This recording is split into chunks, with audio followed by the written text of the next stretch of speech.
नमस्कार, स्वागत है आपका के न्यूज में। मैं हूं आपके साथ विशाल पंडित। आप देख रहे हैं देश की बात। रुक करते हैं इस वक्त की सुर्खियों का।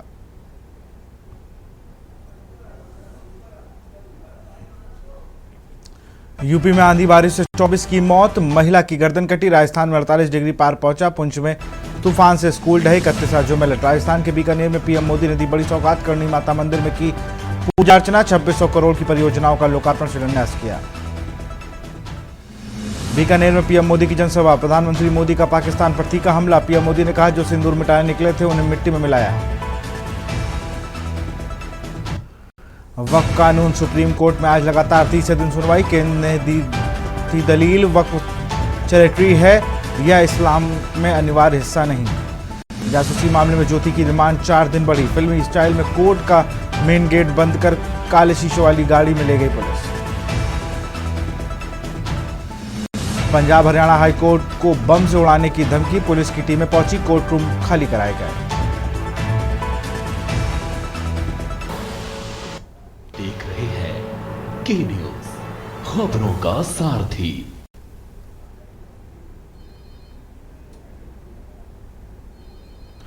और अब बात करेंगे वीर भूमि में पीएम मोदी के हुंकार। पीएम मोदी आज राजस्थान के दौरे पर रहे, जहां पीएम मोदी ने करणी माता मंदिर में किए दर्शन। प्रधानमंत्री नरेंद्र मोदी 18 राज्यों और केंद्र शासित प्रदेशों के 86 जिलों में 103 पुनर्विकसित रेलवे स्टेशनों का वर्चुअल उद्घाटन किया। यह अमृत भारत स्टेशन योजना का हिस्सा है, जिसका उद्देश्य भारतीय रेलवे के आधुनिकीकरण और को बढ़ावा देना है। ये 3 तस्वीरें आपकी टीवी स्क्रीन पर। पीएम मोदी का स्वागत, करणी माता के दर्शन और 103 रेलवे स्टेशनों का स्वागत।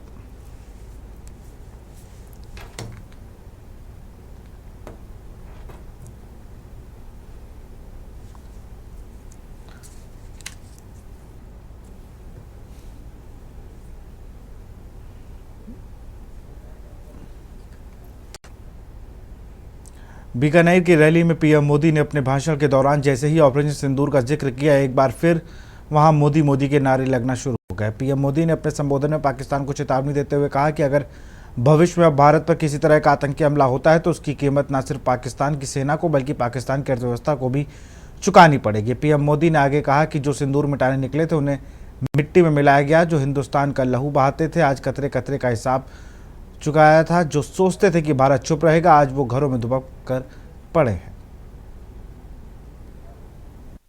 मोदी की नसों में लहू नहीं, गरम सिंदूर बह रहा है। भारती का सेवक मोदी यहां सीना तान कर खड़ा है।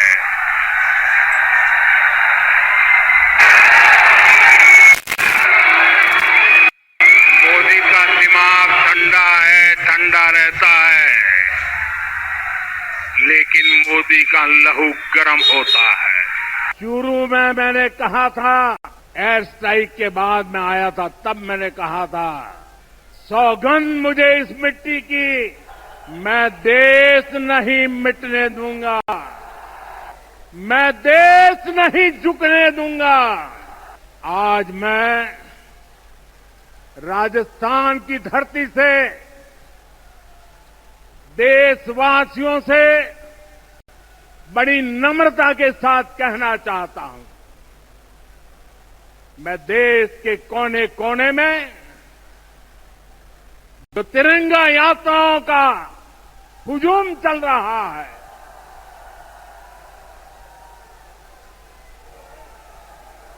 मैं देशवासियों से कहता हूं,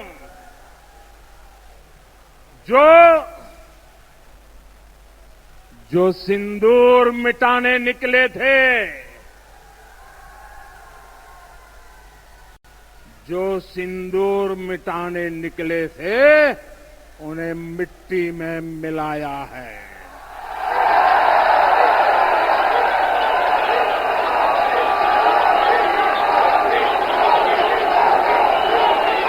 जो हिंदुस्तान का लहू बहाते थे,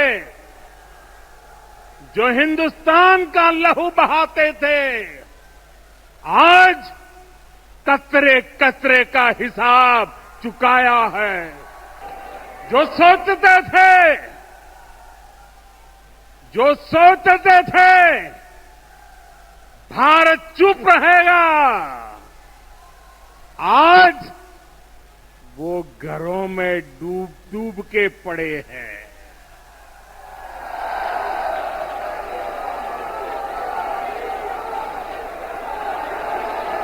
जो अपने हथियारों पर घमंड करते थे, जो अपने हथियारों पर घमंड करते थे, आज वो मलबे के ढेर में दबे हुए हैं।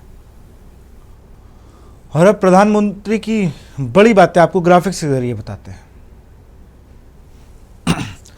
पीएम मोदी की बड़ी बातें, हर सेक्टर में तेज गति से काम हो रहा है। विकसित भारत की ओर देश अग्रसर। 70 रूट पर वंदे भारत ट्रेनें चल रही हैं। रेलवे सड़क निर्माण का काम तेज हो रहा है। हम ट्रेनों का नेटवर्क आधुनिक कर रहे हैं।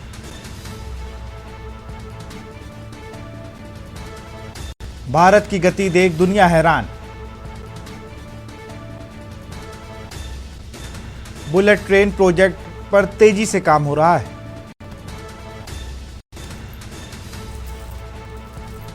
इंफ्रास्ट्रक्चर पर 6 गुना ज्यादा निवेश। रेलवे स्टेशनों को हम आधुनिक कर रहे हैं। विकसित भारत के निर्माण का संकल्प पूरा होगा। मालगाड़ी के लिए अलग ट्रैक बना रहे हैं। दिल्ली मुंबई एक्सप्रेसवे का काम पूरा हो रहा है। विकास और विरासत साथ साथ जरूरी।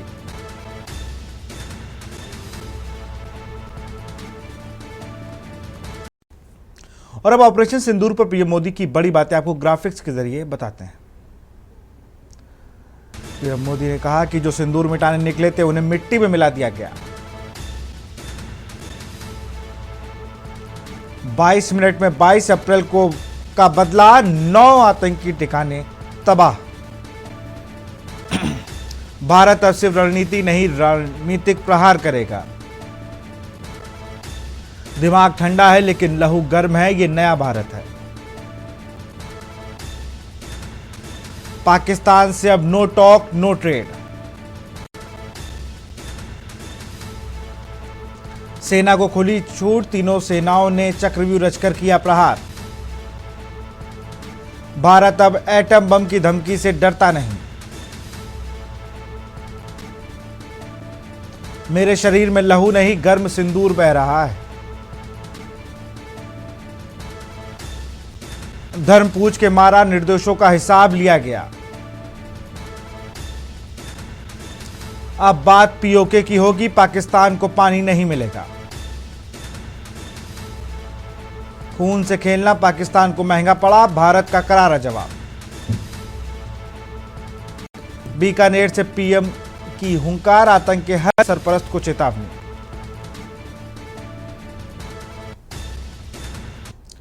यूपी के 19 station Izzatnagar, Bareilly city, Ujhani, Hathras city, Sumerpur, Bijnor, Saharanpur, Fatehabad, Govardhan, Idgah, Agra junction, Pukhraya, Govindpuri, Karchana, Balrampur, Siddharthnagar, Swaminarayan, Chhapia, Mailani, Gola, Gokarannath, Ramghat halt.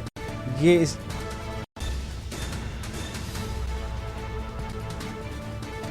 UP के 19 स्टेशन भी अमृतकाल स्टेशन की योजना में शामिल। ईदगाह, आगरा जंक्शन, पुखराया, गोविंदपुरी, करछना, बलरामपुर, सिद्धार्थनगर, स्वामीनारायण, छपिया, मैलानी, गोला, गोकर्णनाथ, रामघाट।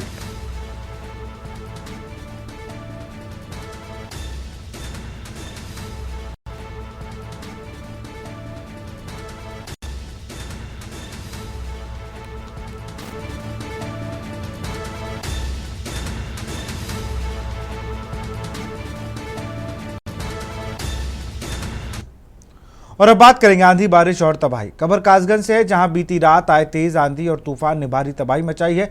प्राकृतिक प्रकोप की चपेट में आकर अलग अलग थाना क्षेत्रों में हुए हादसों के चलते 3 महिलाएं समेत 5 लोगों की मौत हो गई, जबकि 19 अन्य लोग गंभीर रूप से घायल हो गए। कहीं पेड़ तो कहीं विद्युत पोल, सोलर पैनल और दीवार पर छत गिरने से हादसे हुए। मृतकों में सहवार की दिव्या कोतवाली क्षेत्र के अशोक, मंडनपुर के सुरेश चंद्र और अमापुर की श्यामा देवी व सुशीला शामिल हैं। संबंधित थानों की पुलिस ने शवों को कब्जे में लेकर पोस्टमार्टम के लिए भेजा है। डीएम के निर्देश पर राजस्व विभाग टीम ने अभियान चलाकर नुकसान का आकलन लगाना शुरू किया। मृतकों के परिवारजनों में शोक की लहर है।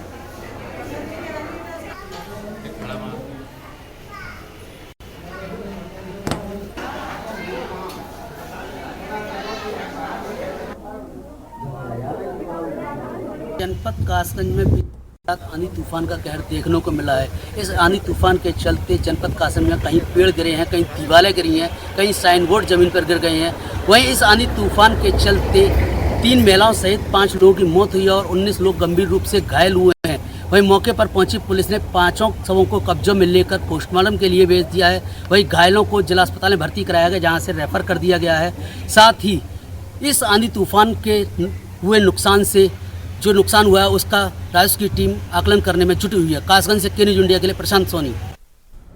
खबर नोएडा से है, जहां देर शाम आए आंधी तूफान से जगह जगह सड़कों पर बिजली के पोल व होर्डिंग्स आदि गिरने से अवरोध खड़े हो गए, जिससे एक्सप्रेसवे पर सहित विभिन्न प्रमुख सड़कों पर लगातार जाम लगा रहा। इसीलिए पुलिस उच्च अधिकारियों को तकरीबन 4 सैकड़ा जवानों को यातायात संचालन सामान बनाने के लिए तैनात करना पड़ा।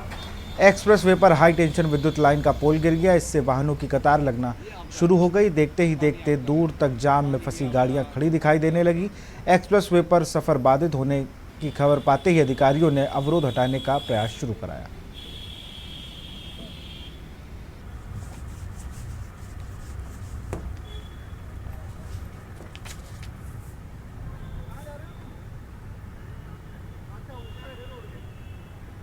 और यहाँ रुकते छोटे से ब्रेक के लिए।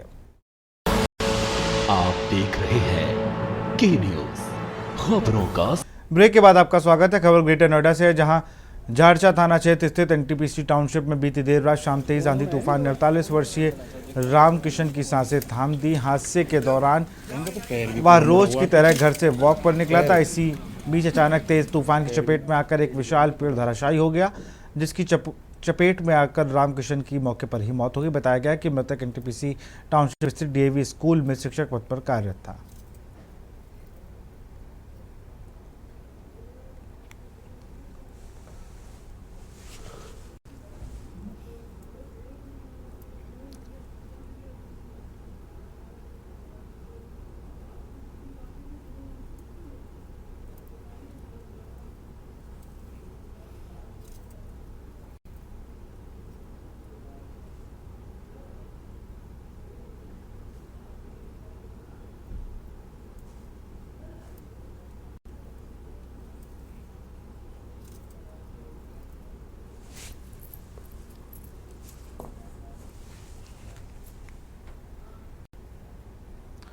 उत्तर प्रदेश के हमीरपुर, आगरा और कासगंज जिलों में आग और आंधी तूफान ने कहर मचाया है। वहीं जहां कई जिलों में आंधी तूफान और बारिश की वजह से काफ़ी नुकसान हुआ, तो कई जगहों पर आग लगने की घटनाएं भी सामने आई। आपको बता दें कि कानपुर में तेज़ हवा और बारिश के चलते हादसा हुआ, जहां 2 मंजिला मकान की दीवार गिर गई।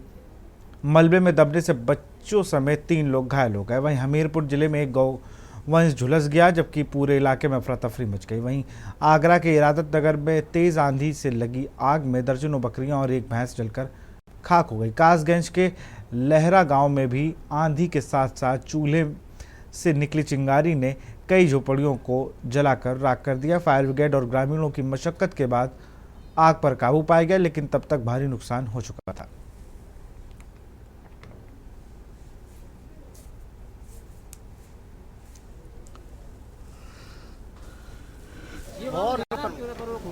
तुम्हारी गोविंद ठेला वहाँ पे सेब बचे अगर पानी मिल जाएगा।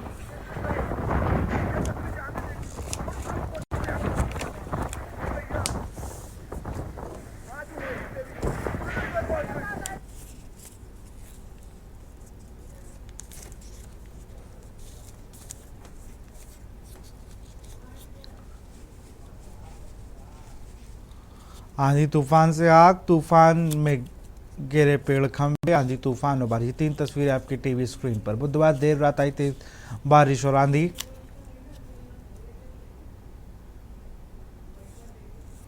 पचास से ज्यादा जगहों पर पेड़, होर्डिंग, खंभे गिरे। यूपी के 12 जिलों में तूफानी बारिश से तबाही।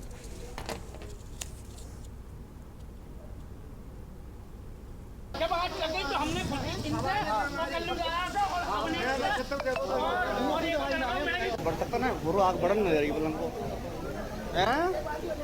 और नुकसान तुम्हारी। 3 तस्वीरें आपकी टीवी स्क्रीन पर। तो कहीं आंधी तूफान से आग लग गई, तूफान में पेड़ और खंभे गिरे हैं और आंधी तूफान और बारिश से जनजीवन अस्त व्यस्त हुआ।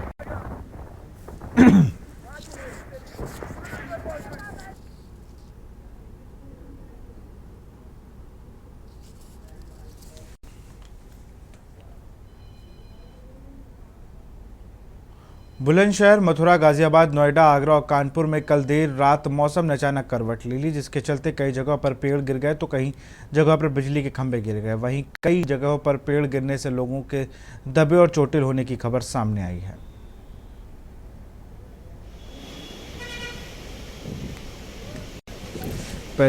आपकी टीवी स्क्रीन पर 6 तस्वीरें देख सकते हैं, जहां पर बुलंदशहर, मथुरा, गाजियाबाद, नोएडा, आगरा और कानपुर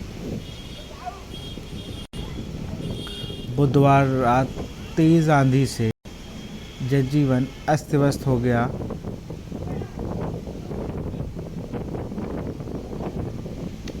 गाजियाबाद में आप देख सकते हैं किस तरीके से हाईवे पे लोग रुके हुए हैं, इतनी तेज हवा चल रही है।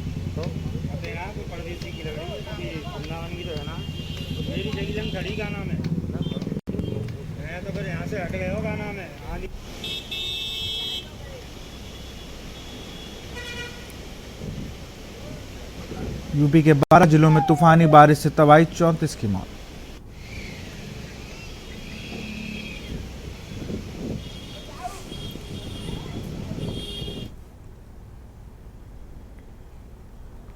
और 5 तस्वीरें आपको और दिखाते हैं जो आंधी और तूफान से क्या स्थिति वहां पे हुई।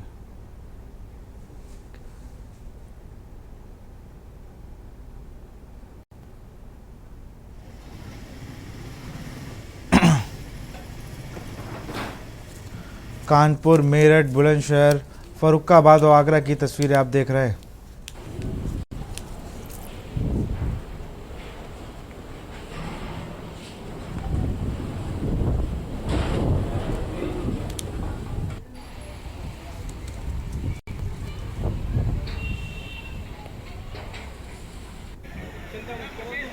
ये 5 तस्वीरें आपकी टीवी स्क्रीन पर।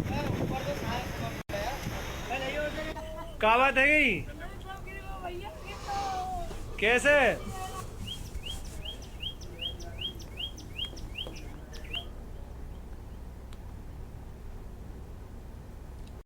अब जरा ग्राफिक्स के जरिए आपको बताते हैं, यूपी के 12 जिलों में तूफानी बारिश और तबाही, आंधी और बलिया में तबाही में 19 लोगों की मौत हुई है। तो यूपी के 12 जिलों में तूफान, बारिश और तबाही। मेरठ, संभल, अमरोहा, हापुड़ समेत 12 जिलों में तबाही। कई इलाकों में उखड़े पेड़ और बिजली के खंभे। अलग अलग हादसों में कई लोगों की मौत, दर्जनों लोग घायल। 50 से ज्यादा जगहों पर पेड़, होर्डिंग, बिजली के खंभे गिरे। राज्य सरकार ने जिलों के प्रशासन को अलर्ट रहने के दिए निर्देश। सरकार ने राहत कार्यों में तेजी लाने के दिए निर्देश।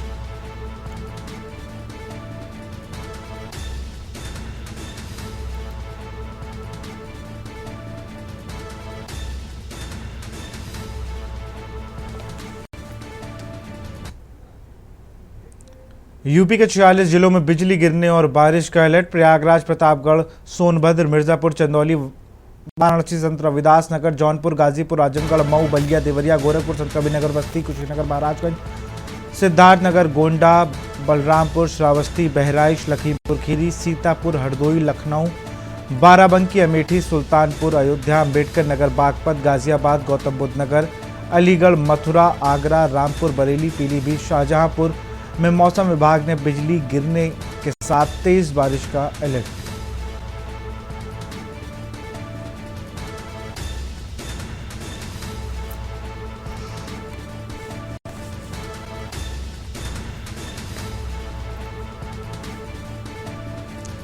तो इन 46 जिलों में बिजली गिरने और बारिश का अलर्ट।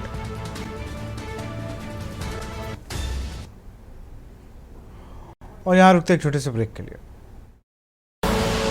आप देख रहे हैं के न्यूज, खबरों का सारथी। ब्रेक के बाद आपका स्वागत है। दिल्ली से खबर। आईएसआई स्लीपर सेल का नेटवर्क ध्वस्त। पुलिस ने आईएसआई स्लीपर सेल के 2 एजेंटों को पकड़ा। पहलगाम अटैक से पहले रचित आतंकी हमले की साजिश। एजेंट के पास से कई खुफिया डॉक्यूमेंट्स बरामद। पाक हैंडलर के संपर्क में था गिरफ्तार जासूस। जासूस होने की पाकिस्तान में ली थी ट्रेनिंग। पाकिस्तान भागने की फिराक में था जासूस। दिल्ली के होटल से अंसारुल मियां अंसारी गिरफ्तार। नेपाल का रहने वाला था अंसारुल मियां अंसारी। कतर में कैब चलाता था अंसारुल मियां अंसारी। कतर में ही आईएसआई हैंडल संपर्क में आया था जासूस।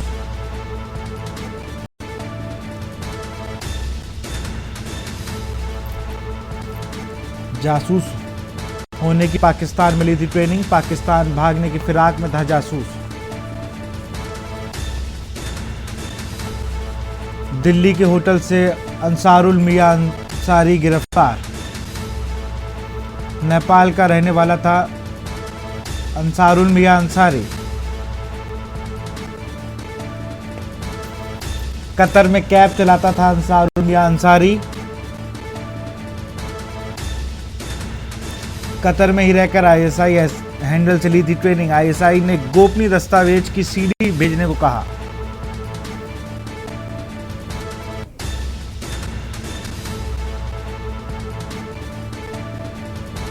पुलिस ने आईएसआई स्लीपर सेल के 2 एजेंटों को गिरफ्तार किया। पहलगाम अटैक से पहले रचित आतंकी हमले की साजिश। एजेंट के पास से कई खुफिया डॉक्यूमेंट बरामद। पाक हैंडलर के संपर्क में था गिरफ्तार जासूस।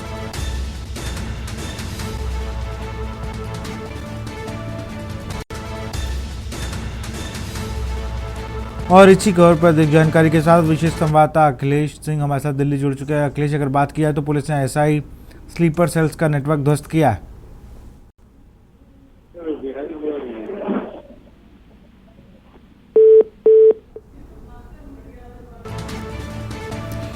तो अखिलेश संपर्क हमारा टूट गया। कतर में कैब चलाता था अंसारुल मियां अंसारी।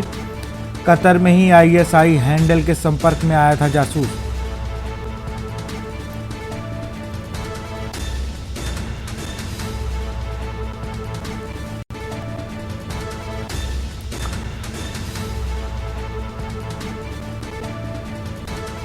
पुलिस ने आईएसआई स्लीपर सेल के 2 एजेंट को पकड़ा।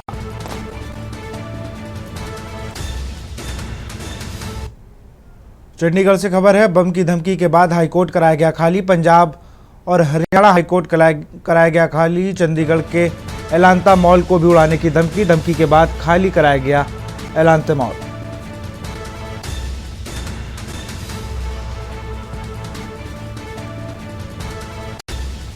चंडीगढ़ के एलांते मॉल को भी उड़ाने की मिली धमकी। धमकी के बाद खाली कराया गया एलांते मॉल। चंडीगढ़ से खबर। बम की धमकी के बाद हाईकोर्ट कराया गया खाली। पंजाब हरियाणा हाईकोर्ट खाली कराया गया। चंडीगढ़ के एलांते मॉल को भी उड़ाने की धमकी। धमकी के बाद खाली कराया गया एलांते मॉल।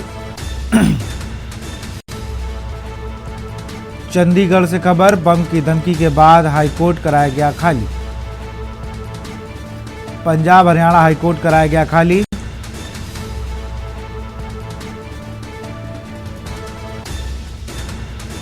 चंडीगढ़ के एलांते मॉल को भी उड़ाने की धमकी। धमकी के बाद खाली कराया गया एलांते मॉल। चंडीगढ़ से खबर। बम की धमकी के बाद हाईकोर्ट कराया गया खाली।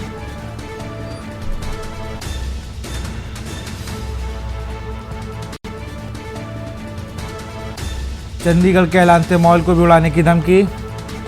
इसी खबर पर अधिक जानकारी के साथ हमारे वीडियो विनोद गुप्ता जुड़ चुके हैं। विनोद, अगर बात की जाए तो हाईकोर्ट और मॉल को उड़ाने की धमकी दी गई है।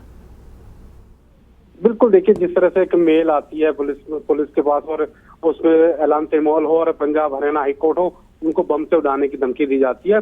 पुलिस आनन फानन में पूरे, चाहे वो एलांते मॉल हो चाहे पंजाब हरियाणा हाईकोर्ट हो, क्योंकि काम का समय है और भीड़ भाड़ भी होती है, तो तुरंत खाली कराया जाता है। और पुलिस के कमांडो हो चाहे फायर ब्रिगेड की गाड़ियां हो, मौके पे पहुंचती है और तुरंत बम स्क्वाड हो, डिटेक्शन स्क्वाड हो, सब मौके पहुंचते और तुरंत पूरे परिसर की, चाहे वो एलांते मॉल हो चाहे पंजाब हरियाणा हाईकोर्ट हो, सर्च की जाती है, मगर कुछ नहीं मिला। हाँ, स्थिति सामान्य है और जो कामकाज है वो सब सुचारू रूप से चल रहा है, चाहे एलांते मॉल हो चाहे वो पंजाब हरियाणा हाईकोर्ट हो। जी, बहुत बहुत शुक्रिया आपका विनोद, तमाम जानकारी के लिए।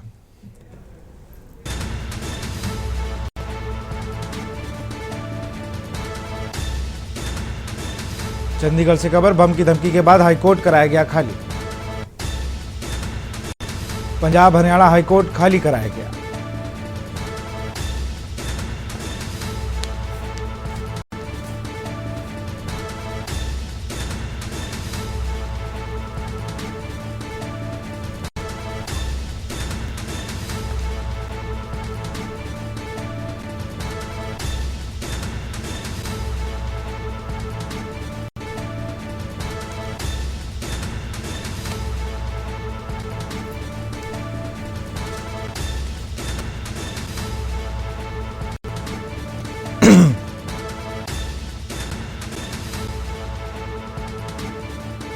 चंडीगढ़ से खबर, बम की धमकी के बाद हाईकोर्ट कराया गया खाली।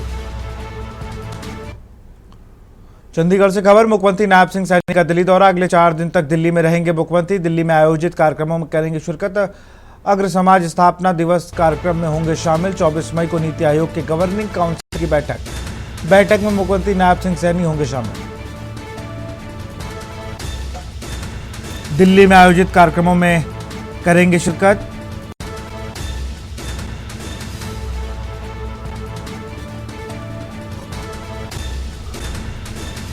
दिल्ली में आयोजित कार्यक्रमों में करेंगे शिरकत। अग्र समाज स्थापना दिवस कार्यक्रम में होंगे शामिल। 24 मई को नीति आयोग के गवर्निंग काउंसिल की बैठक में मुख्यमंत्री नायब सिंह सैनी होंगे शामिल। चंडीगढ़ से खबर, मुख्यमंत्री नायब सिंह सैनी का दिल्ली दौरा।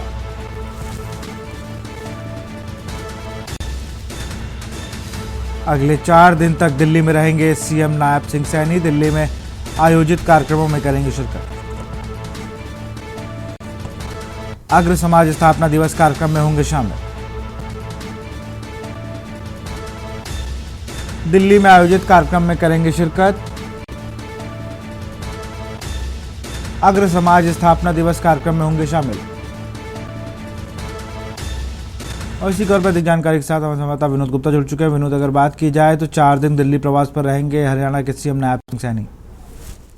बिल्कुल, देखिए अगले 4 दिन का जो दौरा है वह बहुत खास होने वाला है हरियाणा के लिए, और यही कारण कि हरियाणा के मुख्यमंत्री नायब सिंह सैनी दिल्ली दौरे पर है, जहां वो नेताओं से मिलेंगे, जो चाहे प्रधानमंत्री हो चाहे बीजेपी के राष्ट्रीय अध्यक्ष हो, उनको लेकर भी कुछ प्रोग्रामों में शामिल होंगे। और हरियाणा के लिए नए खासकर एक मुद्दा जो पानी का चल रहा है उसको लेकर भी चर्चा चलेगी। और खासकर एक और चीज है कि प्रोग्राम है अग्र समाज राज स्थापना, उसमें भी शामिल होंगे।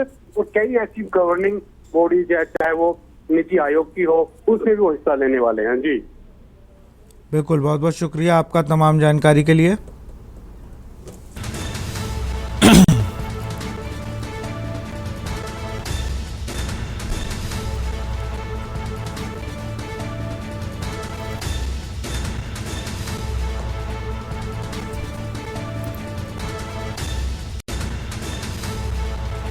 अगले 4 दिन तक दिल्ली में रहेंगे मुख्यमंत्री।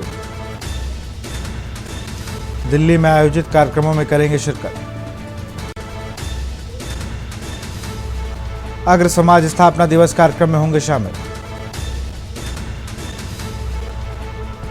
दिल्ली में आयोजित कार्यक्रमों में करेंगे शिरकत।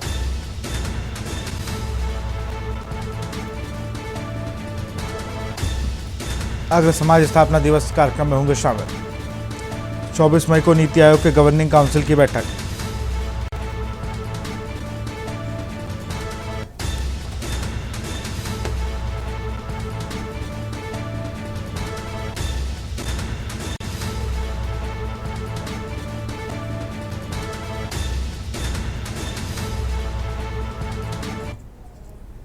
और सीधे आपको ले चलते लखनऊ, जहां पर सीएम योगी आदित्यनाथ अहिल्याबाई होलकर की त्रिस्तरीय शताब्दी में कार्यक्रम में पहुंचे हुए हैं।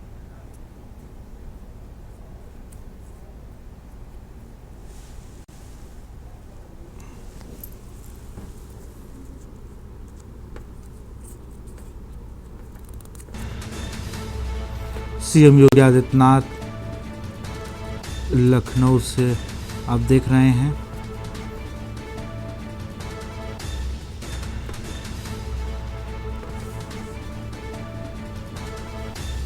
तो लखनऊ से सीएम योगी आदित्यनाथ लाइव।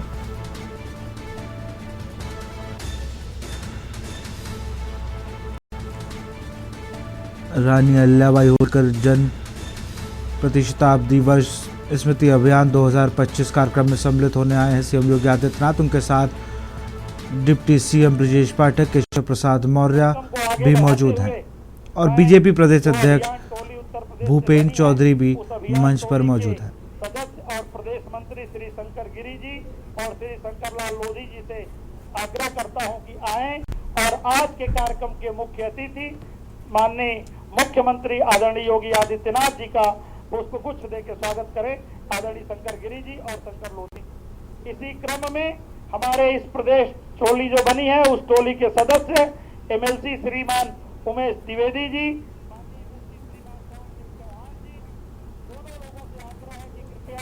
यहाँ मंच पर पधारें और आज के कार्यक्रम के मुख्य वक्ता जहाँ हमारे पार्टी के राष्ट्रीय सह महामंत्री संगठन प्रोफेसर शिव प्रकाश जी का आज पुष्पगुच्छ देकर स्वागत करें। इसी तस्वीरें आप देख रहे हैं। अहिल्याबाई होलकर की त्रिस्तरीय शताब्दी समारोह में पहुंचे हुए हैं सीएम योगी आदित्यनाथ। त्रिशताब्दी कार्यक्रम में पहुंचे हुए हैं सीएम योगी आदित्यनाथ। आपको बता दें अहिल्याबाई होलकर की जन्म त्रिशताब्दी स्मृति अभियान 2025 कार्यक्रम में मौजूद हैं सीएम योगी आदित्यनाथ। उनके साथ दोनों डिप्टी सीएम ब्रजेश पाठक और केशव प्रसाद मौर्य, बीजेपी प्रदेश अध्यक्ष भूपेंद्र चौधरी मौजूद हैं।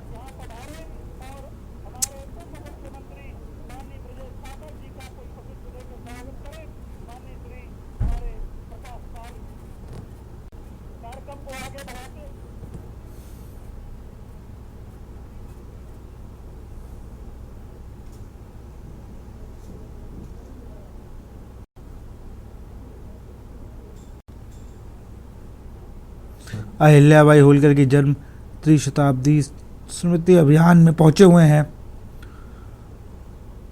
मंत्री और प्रदेश मंत्री श्रीमती कृतिका अग्रवाल, श्रीमती ममता पांडे से आग्रह है कि कृपया मंच पर पधारें और आकर के हमारे उत्तर प्रदेश के हमारे सरकार के माननीय मंत्री श्रीमान अजित पाल जी का जो है पुष्पगुच्छ दे करके स्वागत करेंगे। मित्रों, जैसा कि आप सबको विदित है कि आज की यह संगोष्ठी माननीय मुख्यमंत्री जी के आग्रह पर यहाँ संपन्न हो रही है। इस कार्यक्रम में आए हुए सभी हमारे उत्तर प्रदेश के माननीय मंत्रीगण, हमारे पार्टी के माननीय पदाधिकारीगण और तमाम जनप्रतिनिधि, तमाम समाज के सुधी प्रबुद्ध जन, समाज के अग्रणी जन, आप सब लोगों का आज के इस कार्यक्रम में हार्दिक स्वागत, अभिनंदन है। और मैं कार्यक्रम के आगे बढ़ाते हुए आज के इस कार्यक्रम में उत्तर प्रदेश सरकार के माननीय मंत्री श्रीमान अजीत पाल जी से आग्रह करता हूं कि कृपया आए और संक्षिप्त में आज के कार्यक्रम की प्रस्तावना रखेंगे श्रीमान अजीत पाल जी।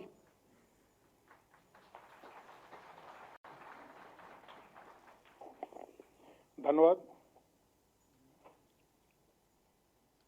पूर्ण श्लोका रानी अहिल्याबाई होलकर जन्म त्रिशताब्दी वर्ष स्मृति अभियान 2025 के इस संगोष्ठी में हमारे आज के मुख्य अतिथि परम आदरणीय यशस्वी तपस्वी कर्मयोगी आदरणीय मुख्यमंत्री योगी आदित्यनाथ जी, हम लोगों के बीच में परम आदरणीय उप मुख्यमंत्री आदरणीय केशव प्रसाद मौर्य जी, आदरणीय उप मुख्यमंत्री ब्रजेश पाठक जी, हम लोगों के बीच में संगठन के आदरणीय शिवप्रकाश जी, उत्तर प्रदेश के आदरणीय अध्यक्ष जी भूपेन्द्र चौधरी जी, आदरणीय संजय जी। भारत माता की। आज मुझे महारानी अहिल्याबाई होलकर 30 शताब्दी जयंती के उपलक्ष्य में बोलने का अवसर प्राप्त हुआ, जिसके लिए आपका मैं शुक्रगुजार हूं। आज मैं ऐसी शख्सियत के बारे में बोलने जा रहा हूं जिनके बारे में यदि मैं बोलना चाहूं तो शब्द कम पड़ जाएंगे। गुणों की खान, भारत का स्वाभिमान, नारी शक्ति की अद्भुत पहचान, इंदौर राज्य का अभिमान। आप विदित हैं, माता अहिल्याबाई होलकर जन्म 31 मई 1725 को महाराष्ट्र के अहमदनगर के छूंदी गांव में हुआ था। इनका पिता का नाम मालकोजी शिंदे था तथा माता सुशीला शिंदे थी। उस समय लड़कियों की शिक्षा का अधिकार नहीं था, लेकिन इनके पिताजी द्वारा इनको शिक्षा दी गई और कुशल नेतृत्व करने की क्षमता बढ़ाई। मैंने स्वयं माता अहिल्याबाई होलकर जी के बारे में कई बार पढ़ा है। इनके द्वारा समाज में किए गए योगदान को कभी भुला नहीं पाऊंगा। ये बहुत ही गौरवपूर्ण दिन है। एक बार की बात है, महाराजा मल्हारराव होलकर पुणे से दौरे से लौट रहे थे और सायंकाल होने के कारण उन्होंने बूंदी गांव में विश्राम करने का निर्णय किया। वहां उन्होंने 8 वर्षीय की बालिका को देखा। उदारता एवं चंचल स्वभाव को निहारते रहे। उन्होंने 8 वर्ष की बालिका का मालवा का भविष्य देखा और उनकी पहली नजर माता अहिल्या के पुत्रवधू के रूप में अपनाने का निश्चय किया। उन्होंने मानकोजी को अपने बेटे खंडेराव के लिए अहिल्या का हाथ मांगा। मात्र 8 वर्ष की आयु में रानी बन गई। माता अहिल्या अपने चंचल स्वभाव और उदारता के कारण ससुराल में जल्द ही बहुत ही लोकप्रिय हो गई। सासू माँ की देखरेख में वो घर के सारे कार्य जल्द सीख गई। ससुर के साथ राजकार्य में अपना सहयोग देने लगी। इतना ही नहीं, उन्होंने अपने पति को भी मार्गदर्शक की तरह राह दिखाई और उन्हें कुशल योद्धा बनाने में अपना योगदान दिया। उनकी परछाई बनकर उन्हें दरबार में सही मार्ग दिखाया। 1745 में उनके पुत्र रत्न प्राप्त हुआ और 1748 में उनके पुत्री प्राप्त हुई। माता अहिल्याबाई जी के बारे में बताने के लिए बहुत कुछ है, लेकिन आप सभी लोग जानते हैं, काफ़ी जानकारी भी रखते हैं। फिर भी आपको बताना नितांत आवश्यक है। माता अहिल्याबाई के पति एक उनका स्वर्गवास एक युद्ध में हो गया। उनके ऊपर ब्रज सा पहाड़ टूट पड़ा और उन्हें सती होने का मन बना लिया, पर उनके ससुर जी के समझाने पर वो मानी और उन्होंने राज के कल्याण के उज्जवल भविष्य के लिए समर्पित कर दिया। आप जानते होंगे, पढ़ा भी हुआ, कुछ समय बाद ससुर जी का भी देहांत हो गया। माता अहिल्याबाई अंदर से टूट गई। पिता समान ससुर को खोना उनके लिए बहुत आसान नहीं था। माता अहिल्याबाई के ऊपर पूरे राज्य की जिम्मेदारी आ गई। माता जी ने तुकोजी राव को अपना सेनापति नियुक्त किया और उन्होंने बहुत ही अच्छे तरह से अपना राजकाज चलाया। यह भी बताना अत्यंत आवश्यक है, माता अहिल्याबाई जी का नाम भारत सरकार द्वारा डाक टिकट जारी किए गए थे। इतना ही नहीं, माता जी के नाम से अवार्ड भी दिए जाते हैं और इंदौर में भाद्रपद कृष्ण पक्ष की चतुर्थी पर अहिल्या उत्सव भी मनाया जाता है। मैं आप लोगों से केवल इतना ही निवेदन करूंगा कि माता अहिल्या जी के बारे में जो आप लोगों ने पढ़ा है, उसके बारे में जन जन तक हर जगह पहुंचाने का काम भारतीय जनता पार्टी द्वारा किया जा रहा है। मैं आप लोगों से इतना ही कहकर अपनी वाणी को विराम देता हूँ। बहुत बहुत धन्यवाद। कार्यक्रम को आगे बढ़ाते हुए आज के इस कार्यक्रम जिनकी अध्यक्षता में संपन्न हो रहा है, ऐसे उत्तर प्रदेश के बहुत ही यशस्वी, जनप्रिय, बहुत ही परिश्रमी माननीय प्रदेश अध्यक्ष आदरणीय भूपेन्द्र सिंह चौधरी जी से मैं अनुरोध करता हूं कि कृपया आएं और आज इस अवसर पर अपना वक्तव्य देने की कृपा करें।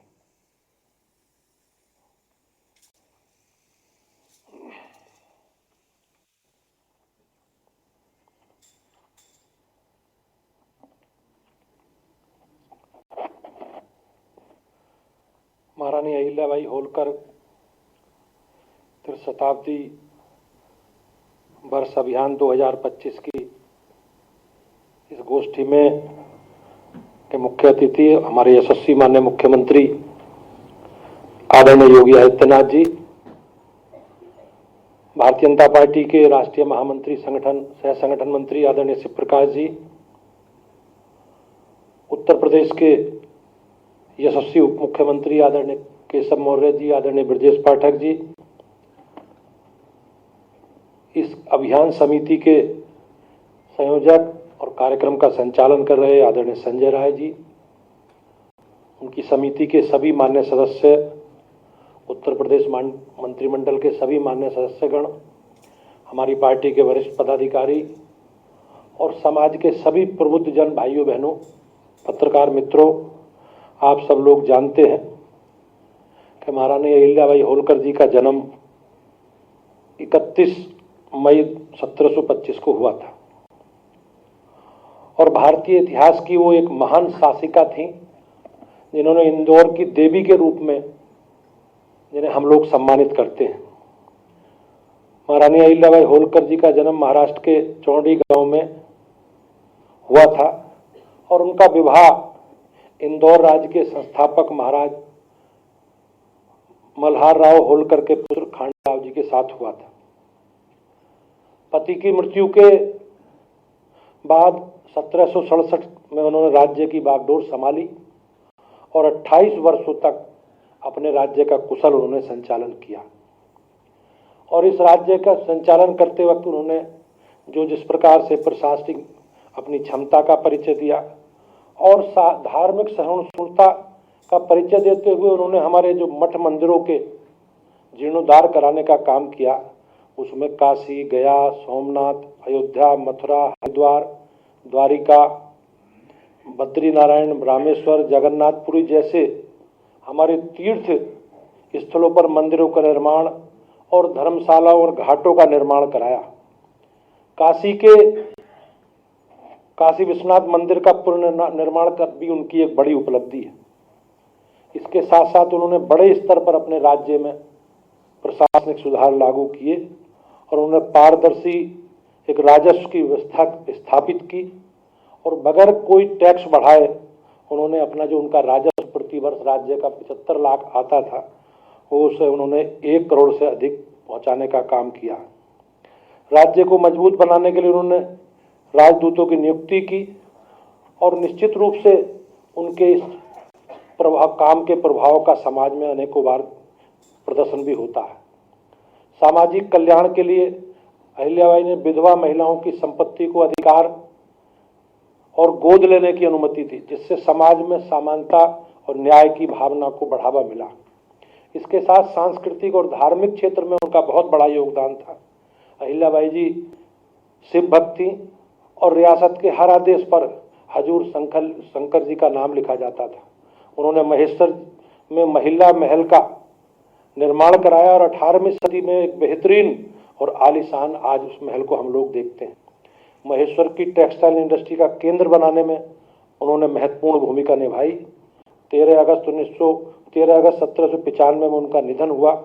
उनकी महानता और योगदान के कारण 25 अगस्त 1996 को भारत सरकार ने उनकी स्मृति में एक डाक टिकट भी जारी किया। इंदौर के नागरिकों ने उनके नाम से कई पुरस्कार स्थापित किए हैं जो उनके असाधारण कृतित्व के लिए कहीं ना कहीं प्रदर्शित होते हैं। महारानी अहिल्याबाई होलकर का जीवन और समाज कार्य हम सब के लिए आज प्रेरणा सूत्र है और वे भारतीय इतिहास और एक आदर्श शासिका के रूप में हमेशा याद की जाएंगी। और जिस प्रकार से हमारी पार्टी ने भी इस विषय को जो महिला सशक्तिकरण के लिए जो उन्होंने काम किया और उसी काम को माननीय प्रधानमंत्री जी के नेतृत्व में हमारी सरकारें, चाहे राज्य की सरकार हो चाहे देश की सरकार हो, उस काम को आगे बढ़ा रही हैं। मैं आप सबका उपस्थिति के लिए बहुत बहुत अभिनंदन करता हूं और माननीय मुख्यमंत्री जी का, आदरणीय शिव प्रकाश जी भाई साहब का, आदरणीय केशव जी भाई साहब का, आदरणीय ब्रजेश पाठक जी का और अपने सभी साथी वरिष्ठ मंत्रीगण का और सभागार में उपस्थित सभी अपने साथी कार्यकर्ता भाइयों बहनों के प्रति कृतज्ञता प्रकट करते हुए मैं आपसे आग्रह करता हूं कि उन्होंने जो मार्ग दिखाया, अहिल्याबाई होलकर जी का जो जीवन है, जो उनके आदर्श हैं, हम सब लोग उसे अपने जीवन में स्थापित करेंगे, ऐसा मेरा निवेदन है। आज के इस कार्यक्रम को आगे बढ़ाते हुए मैं संगोष्ठी के इस कार्यक्रम कार्यक्रम के विशिष्ट अतिथि, वरिष्ठ नेता, कई बार सांसद रहे, उत्तर प्रदेश के माननीय उप मुख्यमंत्री आदरणीय ब्रजेश पाठक जी को ससम्मान आमंत्रित करता हूं कि आएं और अपना विचार व्यक्त करें। आदरणीय ब्रजेश पाठक जी। भारत माता के, भारत माता के, भारत माता के। रानी अहिल्याबाई होलकर की 300वीं जयंती के स्मृति अभियान कार्यक्रम में मुख्य अतिथि के रूप में उपस्थित उत्तर प्रदेश के लोकप्रिय माननीय मुख्यमंत्री आदरणीय योगी आदित्यनाथ जी, मुख्य वक्ता के रूप में उपस्थित भारतीय जनता पार्टी के सह संगठन मंत्री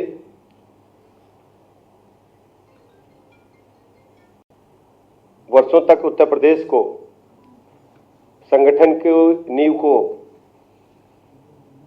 मजबूत करने में अपना पूरा समय देने वाले आदरणीय शिव प्रकाश जी भाई साहब, उत्तर प्रदेश के लोकप्रिय उप मुख्यमंत्री, भारतीय जनता पार्टी के प्रदेश के अध्यक्ष रहे आदरणीय केशव प्रसाद मौर्य जी,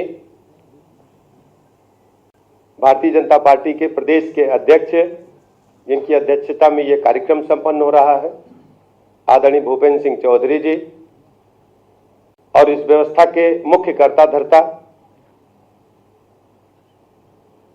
हमारे मित्र, हमारे साथ मंत्री आदरणीय अजीत पाल जी, आदरणीय शरवण बघेल जी।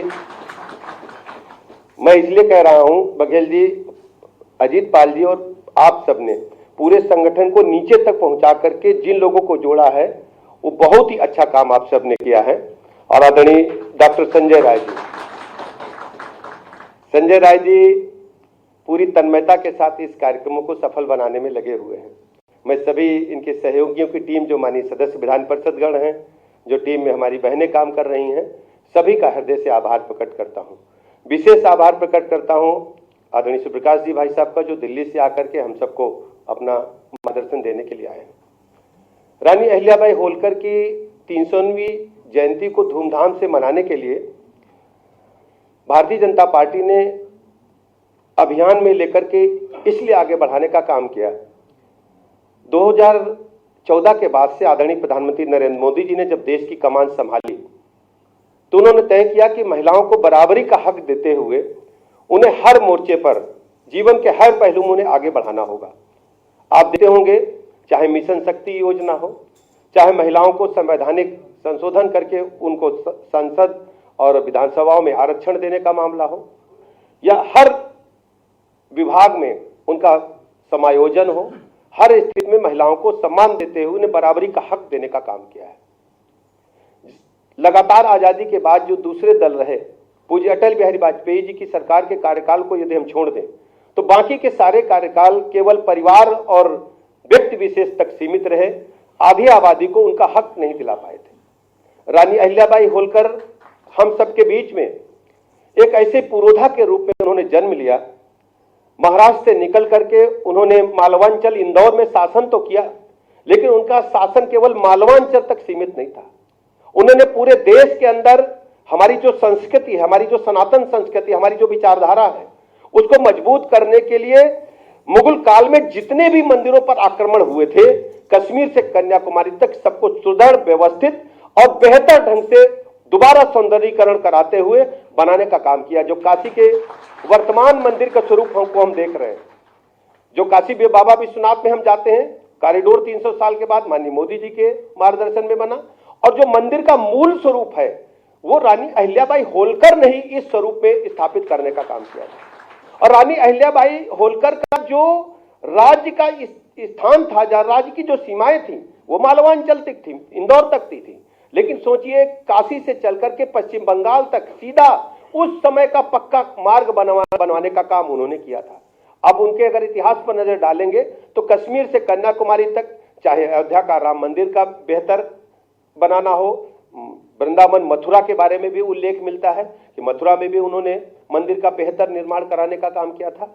हम कह सकते हैं कि रानी अहिल्याबाई होलकर ने पूरा जीवन हिंदू सनातन संस्कृति के लिए समर्पित करते हुए महिलाओं के अंदर एक ऐसे जज्बे को भरने का काम किया था कि महिलाएं किसी भी मामले में कम नहीं हैं, वो शासन भी चला सकती हैं और सेना की कमान भी चला सकती हैं।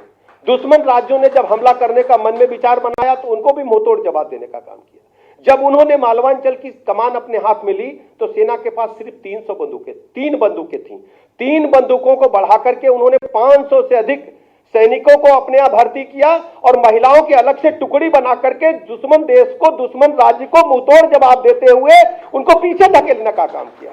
ये तो उनकी युद्ध कला का कौशल था। लेकिन प्रशासनिक दृष्टि से आप जानते हैं, बगैर कर लगाए लोगों को राहत देना, कल्याणकारी काम करना, महिलाओं के लिए महेश्वर में टेक्सटाइल मिलें स्थापित करना, महेश्वर की आज भी आप जाएंगे महेश्वर की साड़ियां, जैसे बनारस की साड़ियों के बगैर हमारे घर में हमारी बहन बेटी की शादी नहीं हो पाती, वैसे ही महेश्वर की साड़ियां भी पूरे देश दुनिया में विख्यात है। इसके अलावा आप जानते हैं संचार माध्यमों का उस समय अता पता नहीं था। डाक विभाग भी चिट्ठियां जो चलती थी, पोस्ट कार्ड होते थे, लीक हो जाते थे, लेकिन उन्होंने स्वयं की ऐसी डाक व्यवस्था बनाने का काम किया, चिट्ठियां समय सीमा में गंतव्य तक पहुंचती थी और कोई भी लीकेज नहीं होता था, सार्वजनिक नहीं हो पाती थी, गोपनीयता बरकरार रहती थी। ऐसी थी हमारी रानी अहिल्याबाई होलकर। समय समय पर वक्ताओं ने विचार पहले भी व्यक्त किए हैं। अभी पूरा का पूरा समय हम अपने मुख्य वक्ताओं को, मुख्य अतिथि जी को देते हैं और आप सबका हृदय से आभार प्रकट करते हैं। अपने पाल समाज के जो भाई बहन हमारे सामने बैठे हैं, हमारे वकील साहब बैठे हैं, डॉक्टर साहब बैठे हैं, हमारे वरिष्ठ मंत्रीगण बैठे हैं, संगठनात्मक व्यवस्था से जुड़े सभी हमारे वरिष्ठ जन बैठे हैं, सभी का मैं हृदय से आभार प्रकट करता हूं, अभिनंदन करता हूं और उम्मीद करता हूं कि माननीय प्रधानमंत्री नरेंद्र मोदी जी की सोच के मुताबिक महिलाओं को जन जन तक हम पहुंचाते हुए रानी अहिल्याबाई होलकर के संदेश को पहुंचा करके महिलाओं में इस प्रकार का स्वाभिमान जगाने का हम काम करेंगे कि भारतीय जनता पार्टी ही माननीय मोदी जी के नेतृत्व में महिलाओं को बराबरी का हक देते हुए देश के सामने, दुनिया के सामने एक ऐसी लाइन खींचने का काम कर रही है कि भारत की नारी शक्ति किसी मामले में कमजोर नहीं है। आप देखते हैं जब दुश्मन देश को धूल चटा करके कहीं स्टैंड लेने की बात आई थी तो हमारी बहन सोफिया ने ही बयान दिया था। ये रानी अहिल्याबाई का ही प्रतिरूप है जिन्होंने दुनिया में नारी शक्ति को एक प्लेटफॉर्म देते हुए शक्ति प्रदर्शन का काम करने का काम किया। भारत की नारी शक्ति किसी भी मामले में पीछे नहीं है। तो फिलहाल इस बुलेटिन में तय देख रहे न्यूज़ इंडिया। नमस्कार। आप देख रहे हैं के न्यूज़, खबरों